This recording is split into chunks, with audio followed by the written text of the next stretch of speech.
اعوذ باللہ من الشیطان الرجیم بسم اللہ الرحمن الرحیم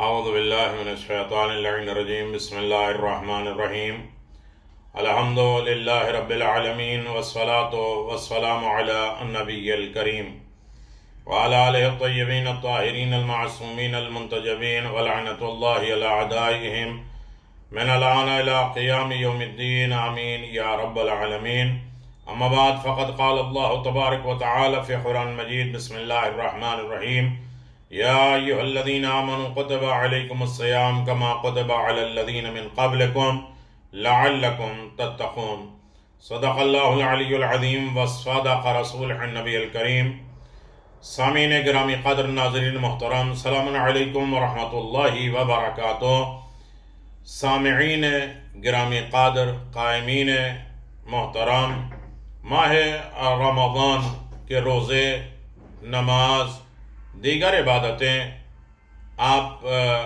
بحمد اللہ انجام دے رہے ہیں اور یہ بھی حکم معصومین علیہم الصلاۃ والسلام یا اہل بیت کی محبت میں خدا کی رضا کے لیے آپ اسے انجام دے رہے ہیں۔ ہر دن کا ایک پیغام ہے روزہ، ہر دن ایک انسان زینہ طے کرے، ایک پیغام ایک نصیحت کو اپنی زندگی میں ڈھالے، ایک لطف و عنایات الہی ہر دن محسوس کرے اور ہر روزہ ایک پیغام ایک پیام سمجھ کر اپنے اسی زندگی کو اسی اعتبار سے ڈھالے۔ روزہ رسم و رواج کا نام نہیں ہے، ورنہ ساری قوموں نے روزہ رکھا۔ جو یروشلم بیت المقدس کو گرانے ڈال تھے وہ بھی روزہ رکھ رہے تھے، عاشور کے دن وہ بھی روزہ رکھ رہے تھے۔ روزہ صرف پیٹ کا روزہ نہ ہو، زبان کا نہ روزہ ہو، بلکہ روزہ کہے جانے کے قابل ہے کہ جیسے لوگوں نے روزہ رکھ کے بتایا ہے اور نمازیں ادا کر کے ہمیں بتائی ہے کہ نماز بھی ایسی ہوتی ہے، روزہ بھی ایسا ہوتا ہے۔ خود چاہے روزے سے ہو لیکن پھر بھی اپنی روٹی مسکین یتیم اسیر کو دے دینا، خود چاہے نماز کی حالت میں ایسے ہو کہ پاؤں سے تیر نکل جائے خبر نہ ہو، لیکن کوئی ضرورت مند آ جائے تو اس سے بے خبر بھی نہ ہو، ہاتھ بڑھا کے انگوٹھی دے دو۔ یعنی خود غرضی کا مذہب نہیں ہے، خود اپنے آپ میں افطار سحری کر کے اس کے بعد جی لینا یہ کمال نہیں ہے، بلکہ ہر اعتبار سے دوسروں کا خیال رکھنا۔ اسی طرح 30 دن کے روزے میں 30 پیغامات پروردگار کی طرف سے ہیں، ان میں اہم ترین پیغام جو 4 ماہ رمضان میں پہلے دن خواب غفلت میں تھے، ہمیں گیا، پھر خواب غفلت سے اٹھنے کے بعد ہم کیا کریں؟ تو کہا گیا قرآن کی تلاوت کرو، قرآن مجید۔ تیسرے دن کہا قرآن مجید پڑھنے سے اب کیا فائدہ؟ کہ ایسا ذہن، ایسی ہوشیاری لے لو کہ نہ بیوقوف بنو نہ بیوقوف بناؤ اور نہ کسی کی ناراضگی کا سبب بنو، بلکہ رضائے الہی کے طرف قدم بڑھاؤ۔ یہ 3 دن اگر انسان مکمل کر چکا ہے 3 زینہ، تو چوتھے زینے پہ بسم اللہ الرحمن الرحیم اللہم قوعنی فیہ علی اقامت امرک وَأَذِقْنِي فِي حَلَاوَةِ ذِكْرِكَ وَأَوْضِعْنِي فِيهِ لِأَدَاءِ شُكْرِكَ بِكَرَمِكَ وَاحْفِظْنِي فِيهِ بِحِفْظِكَ وَسِتْرِكَ يَا أَبْصَرَ النَّاظِرِينَ۔ خدایا مجھے طاقت دے تاکہ اس دن اچھی طرح تیرے حکم کی پیروی کروں۔ خدایا اس دن اپنی یاد کی مٹھاس سے ہمیں سرشار کر دے۔ تیری یاد میں جتنی حلاوت، جتنی مٹھاس ہے، جتنی چاشنی ہے، اس کی لذت ہمیں محسوس کرا دے، اور اس دن اور یہ مہینے میں اپنے کرم سے شکر گزاری کی توفیق دے دے۔ ہماری طاقت نہیں کہ تیری شکر ادا کر سکیں، یہ تیرا کرم ہے۔ خدایا میری حفاظت فرما، میرے عیب کو چھپا لے، میرے گناہوں کوتاہیوں کو چھپا لے۔ تو بصیر ہے اور دانا تر ہے، عقل کو پیدا کرنے والا۔ دیکھیے اس ضمن میں بہت سی باتیں، لیکن ہمیں مختصر خاکہ بیان کرنا ہوتا ہے تاکہ ہم ہر دن تھوڑا متوجہ تو ہوں کہ اس دن کا روزہ ہمیں کیا دے کے گیا ہے، یا اس دن کے روزے سے ہم نے کیا فائدہ اٹھایا ہے، یا اپنے آپ کو کتنا سجایا ہے، سنوارا ہے، یہ ہمیں یاد رکھنا چاہیے۔ بسم اللہ الرحمن الرحیم اللہم قوعنی فیہ علی اقامت امرک۔ عبادت کے لیے قوت اور طاقت چاہیے، ورنہ ہم کہتے ہیں بحول اللہ وقوتہ اقوم واقعود، تیری دی ہوئی طاقت سے اٹھتے بیٹھتے ہیں۔ یعنی ان تمام کاموں کے لیے ہمیں طاقت اور قوت ضروری ہے، تمام عبادتوں کے لیے، روزہ رکھنے کے لیے، نماز پڑھنے کے لیے، روحانی طاقت، جسمانی طاقت، ساری طاقتیں ہونا چاہیے۔ عبادت کی طاقت ہوتی ہے، ہر ایک رکوع دوسروں کو ہلا دے، کہ وہی ہے جو تسبیح ہاتھ میں لیتا ہے تو دنیا کی حکومتیں ہل جاتی ہیں۔ ہم رکوع پہ رکوع کیے جا رہے ہیں، سجدے پہ سجدہ کیے جا رہے ہیں، روزے پہ روزہ رکھے جا رہے ہیں، نمازیں پڑھ جا رہے ہیں، کوئی کسی کا اثر نہیں ہوتا، ہمارے اوپر خود اثر نہیں ہو رہا، دوسرے کے اوپر کیا اثر۔ لیکن عبادت کی ایک طاقت ہے دوسرے کو ہلا دینا، ان کے رکوع کا خبر ہو، ان کے سجدوں کی ان کے خبر ہو۔ جسمانی توانائی کے علاوہ نہ بھولیں کہ عبادت کی طاقت بازو کی طاقت سے کہیں زیادہ، بازو کی طاقت سے کہیں زیادہ جو ہے ہماری طاقت ہے۔ امام علی ابن ابی طالب علیہ السلام کی طاقت اور قدرت الہی تھی۔ حضرت علی علیہ السلام خشک سخت روٹی کو نہیں توڑ سکتے تھے، لیکن قلعہ خیبر کو فتح کیا اور اس کو صرف اشارے سے اکھاڑا، اور اس کے اصحاب نے کہا کہ آپ میں یہ شجاعت اور طاقت کہاں سے آئی، آپ خشک روٹی کو نہیں توڑ سکتے۔ حضرت نے فرمایا دونوں طاقتیں جسمانی اور روحانی میں فرق ہے، اس لیے ممکن ہے کہ 60 سالہ شخص ہو لیکن اس کی عبادت کی طاقت جوانوں سے زیادہ ہو۔ لہذا ماہ مبارک رمضان میں ہم پروردگار سے درخواست کرتے ہیں، گزارش کرتے ہیں کہ ہمیں عبادت کی طاقت دے دے، ہمیں عبادت کی طاقت دے دے۔ ہمیں ہر چیز میں طاقت ہے لیکن عبادت میں طاقت نہیں ہے۔ ہم سوچتے ہیں کتنی جلدی نماز ختم ہو جائے، کتنی تسبیح ختم ہو جائے، کتنی دعا ختم ہو جائے، جلدی قرآن ختم ہو جائے، لیکن ایک عبادت کا پاور ہوتا ہے، طاقت ہوتی ہے۔ ان طاقتوں کو ساتھ رکھ کر انسان یہ سوچے، دعائے کمیل میں بھی ہم خدا سے یہی چاہتے ہیں وَقَوِّ عَلَىٰ خِدْمَتِكَ جَوَارِحِ، میرے اعضاء و جوارح کو اپنی خدمت کے لیے طاقتور بنا دے، تاکہ ہم خدا کے دین کی خدمت کر سکیں۔ ایسی طاقت ہو، صرف اپنا پیٹ نہ بھر، پیٹ بھرنا تو جانوروں کو بھی آتا ہے۔ وَأَذِقْنِي فِيهِ حَلَاوَةَ ذِكْرِكَ، خدایا اس مہینے رمضان میں تجھ سے ایک اور درخواست ہے، وہ یہ ہے کہ اپنی یاد کی مٹھاس سے ہمیں سرشار کر دے۔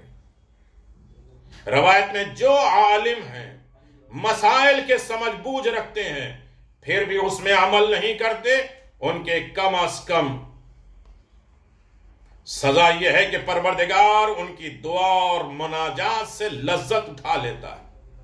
ہر چیز میں انہیں مزہ آئے گا، ہر چیز میں انہیں ٹیسٹ آئے گا۔ نہیں مزہ آئے گا تو ذکر الہی میں، ذکر خدا میں، تسبیح میں، نماز میں، روزہ میں، دیگر تمام عبادتوں میں انہیں مزہ نہیں آئے گا۔ وَإِنَّا عَظْنَا مَا أَنَا صَانِعٌ بِهِ وَعَنْدَلَ حَلَاوَةَ الْمُنَاجَاتِ مِنْ قُلُوبٍ۔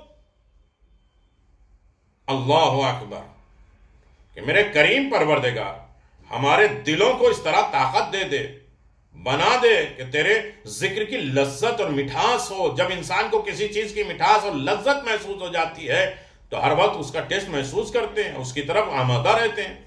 وَأَوْذِنِي فِيهِ لِأَدَاءِ شُكْرِكَ بِكَرَمِكَ، شکر کے کیا معنی ہیں؟ کیا صرف یہ کہنا کہ الہی تیرا شکر کافی ہے؟ یہ در حقیقت خدا کا شکر ہے۔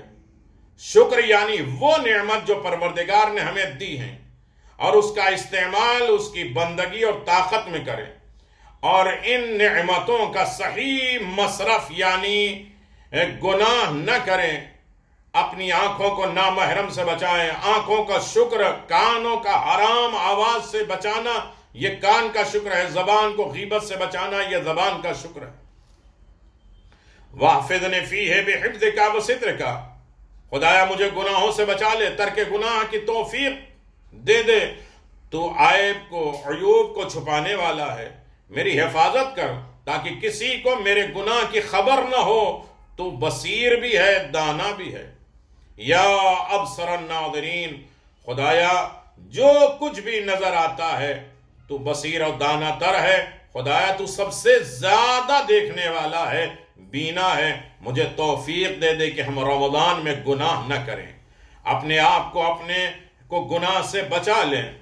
جب انسان خداوند عالم پہ توکل کر لیتا ہے اور اپنے کاموں کو خدا کے سپرد حوالے کر دیتا ہے تو پروردگار اسے شیطان کے تسلط سے محفوظ کر لیتا ہے، اور جب انسان شیطانی وسوسوں سے بچ جاتا ہے تو پھر گناہ بھی اس کے قریب نہیں آتے۔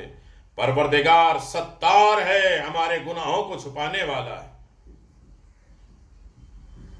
یعنی انسان کی غلطیوں اور کوتاہیوں، اس میں جو عیوب اور نقص پائے جاتے ہیں، نقص پائے جاتے ہیں، وہ ایجاد ہوتے ہیں، انہیں پروردگار چھپا لیتا ہے، مگر یہ کہ انسان خود ہی اس دوسرے کو آشکار کر دے۔ دوسرے کو جب عیب کو ظاہر کرے گا تو خود بخود اس کے عیب ظاہر ہو جائیں گے۔ دوسروں کے ہر جگہ نقص اور عیب کو تلاش کرتا رہے گا تو خود ایک دن ہمارے نقص اور عیب نکلیں گے۔ ورنہ اللہ تو 40 مرتبہ ہمارے گناہوں کو چھپاتا ہے، ملائکہ سے چھپواتا ہے، لیکن جب انسان اوور ہو جاتا ہے تو ایک مرتبہ اوپن کر دیتا ہے، ظاہر کر دیتا ہے۔ ہم کہتے ہیں پہلی غلطی کی پکڑے گئے، نہیں، پہلی غلطی نہیں ہے، اللہ ستار العیوب ہے۔ مگر یہ کہ انسان خود ہی ایک دوسرے کے سامنے اپنے عیب کو ظاہر کرتا ہے۔ زیادہ بولو گے تو پہچان ہو جائے، برائیاں پہچان جائے، کیونکہ مسلسل گناہ کا اثر یہ ہوتا ہے کہ انسان اپنے عیوب، اپنے عیب کو دوسرے کے سامنے ظاہر کر دیتا، اوپن کر دیتا ہے۔ اس لیے وہ خدا جو دیکھنے والوں میں سب سے زیادہ دیکھنے والا ہے، وہ ہمارے اعمال کی نظارت کرتا ہے، دیکھتا ہے، ملاحظہ کرتا ہے، نگرانی کرتا ہے ہمارے اعمال کی، اور چاہتا ہے کہ ہمیں گناہ اور معصیت انجام دینے سے محفوظ رکھے۔ جمع بندی اس اعتبار سے ہم بارگاہ رب العزت میں جاتے ہیں کہ پروردگار کی بارگاہ میں دعا کرتے ہیں کہ دعا کا پیغام کیا ہے؟ عبادت کے انجام دہی کے لیے قوت اور طاقت کی درخواست کرتے ہیں، ذکر خدا کی مٹھاس کی تقاضا کرتے ہیں، شکر الہی ادا کرنے کی درخواست کرتے ہیں، گناہوں کو چھپا دینے کی درخواست اور ریکویسٹ کرتے ہیں پروردگار سے۔ اس میں تمام پیغام کیا ہے؟ کیوں دعا اور مناجات دل میں نہیں لگتی اور اسے لذت محسوس نہیں کرتے؟ یہ ایک پیغام ہے۔ ہم سوچیں کہ ہماری دعائیں قبول کیوں نہیں ہوتی ہیں، ان دعاؤں میں ہمیں لذت اور مزہ کیوں نہیں آتا؟ دوسروں کے فریب، تھوڑے سے چٹکلے اور مذاق، ان تمام چیزوں میں کتنا لطف آتا ہے، کتنا مزہ آتا ہے، اور نہ قرآن میں مزہ آ رہا ہے، نہ ذکر اہل بیت میں مزہ آ رہا ہے، نہ چھائیوں میں مزہ آ رہا ہے، نہ خوبیوں میں مزہ آ رہا ہے۔ آخر کیوں؟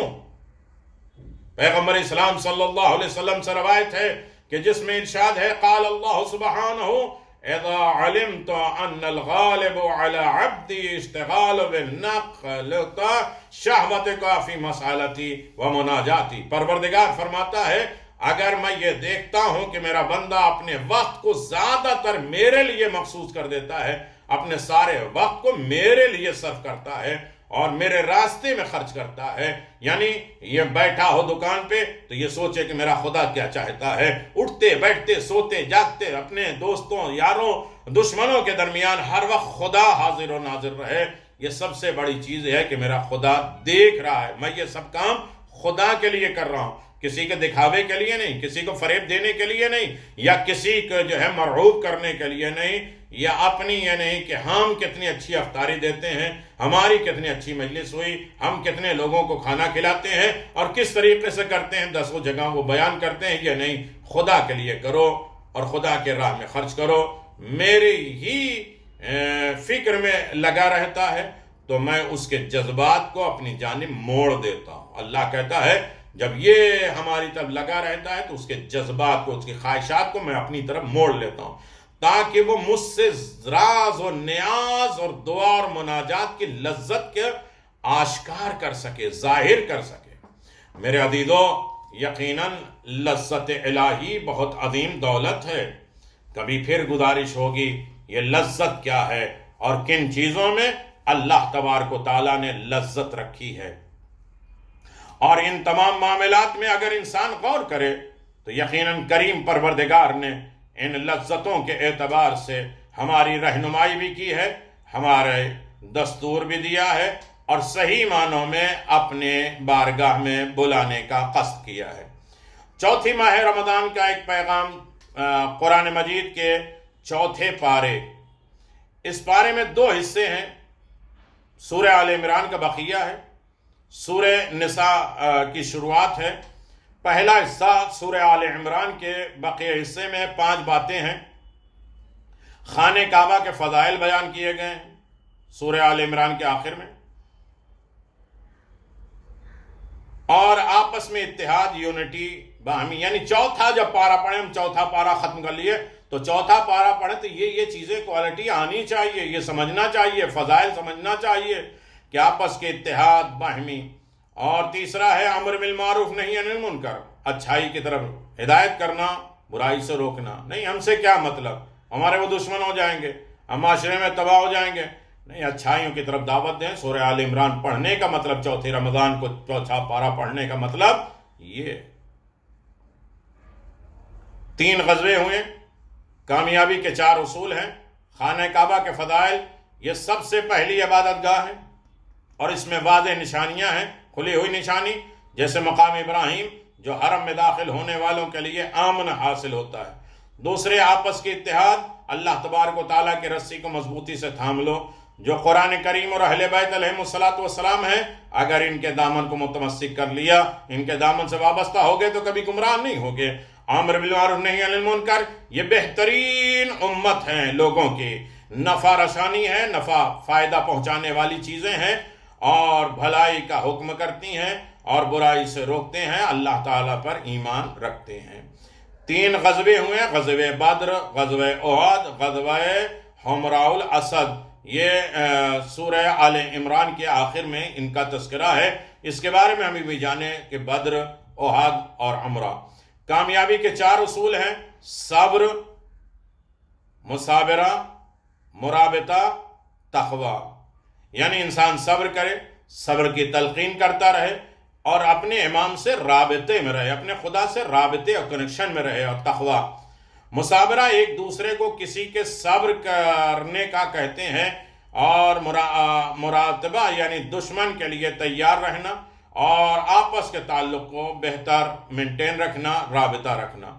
دوسرا حصہ جو سورہ نساء کا ہے، سورہ نساء کا جو ابتدائی حصہ ہے، شروعات ہے، اس بارے میں اس میں 4 باتیں بیان کی گئی ہیں۔ یتیموں کا حق، ان کو ان کا مال حوالے کر دو۔ ازواج، بیویوں کی تعداد، ایک مرد بیک 4 نکاح کر سکتا ہے بشرطے کہ ادائیگی حقوق ہو۔ تیسری ہے میراث، اولاد، مال، اولاد، ماں باپ، بیوی، خالہ کے حصے بیان ہوئے ہیں، اور اس میں قید کے ساتھ کہ پہلی وصیت عطا کر دی جائے۔ اور اس کے بعد محرم عورتیں کیا ہیں؟ جو عورت محرم ہیں، ہم سوچتے ہیں سب محرم ہیں، جو ہمارے گاؤں کے کیڑے کے ہیں، ہماری بستی کے ہیں، جو ہمارے گھر آتے جاتے ہیں، سب محرم ہیں۔ مائیں محرم، بیٹیاں محرم، بہنیں محرم، پھوپھیاں محرم، خالائیں محرم، بھتیجیاں محرم، بھانجے محرم، رضائی ماں جس سے 2 سال دودھ پیا گیا ہو وہ محرم، رضائی بہنیں، ساس، سوتیلی بیٹیاں اور بہویں، یہ سب محرم ہیں جن سے نکاح نہیں ہو سکتا۔ میرے عزیزو، یہ سورہ آل عمران کا پیغام تھا۔ ہم جب یہ سورہ پڑھیں، یہ خاص طریقے سے اس پارے تک جائیں رمضان میں، تو ہم یہ غور کریں کہ اس میں اللہ ہم سے بات کیا کر رہا ہے، ہمیں کیا درس دے رہا ہے، کیا پیغام دے رہا ہے، کیا نصیحتیں کر رہا ہے، تاکہ قرآن پڑھنے کا ہمیں صحیح معنوں میں اجر و ثواب ہو۔ قرآن پڑھنے والی کتاب نہیں ہے، قرآن سمجھنے کی کتاب ہے۔ جس طرح ائمہ معصومین علیہم السلام نے فرمایا، قرآن کو اللہ نے ایک دستور بنایا، ایک قانون بنایا، ایک نظام بنایا ہے۔ قرآن مجید کے مسائل کو سمجھو، قرآن مجید کے پیغام کو جانو، قرآن مجید ہم سے گفتگو کیا کر رہا ہے اسے سمجھ لو۔ 30 دن کے روزے، 30 پیغامات ہیں۔ ہر پیغامات ہماری زندگی کی ایک نصیحت ہے، کا عمل ہے، اور اپنی زندگی کو سنوارنے کا بہترین دستور ہے۔ والسلام علیکم ورحمۃ اللہ وبرکاتہ۔